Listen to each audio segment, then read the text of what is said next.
Ready হয়ে গেছি আজ বিয়ে বাড়ি যাবার জন্য। অ্যান্ড বিয়েটা হচ্ছে সৌরভদার বোন জুহির। তো ব্যাঙ্কোয়েটে সবাই মিলে চলে এসেছি। আর ভেতরে ঢোকা মাত্র আমার কিউটি পায়টার দিকে চোখ গেল। কি সুন্দর একটা সাদা লাল পাড়ের শাড়ি পরেছে দেখো। আর ওর মাকে তো আজকে আরও মিষ্টি লাগছে। দেখো মনে হচ্ছে তো বিয়েটা ওরই।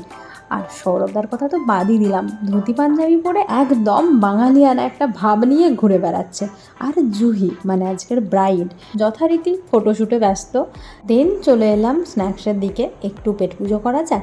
আর খাচ্ছিলাম, তারই মাঝে এলো মায়েরা, বলে কি আন্টি জানো আমি তোমার ভিডিও দেখি। আর এদিকে আলোর ফ্রেন্ড মিশিও দেখছি আজকে হোয়াইট পরে এসেছে একদম। আর মিশির মা একদম লাল পরি হয়ে এসেছে।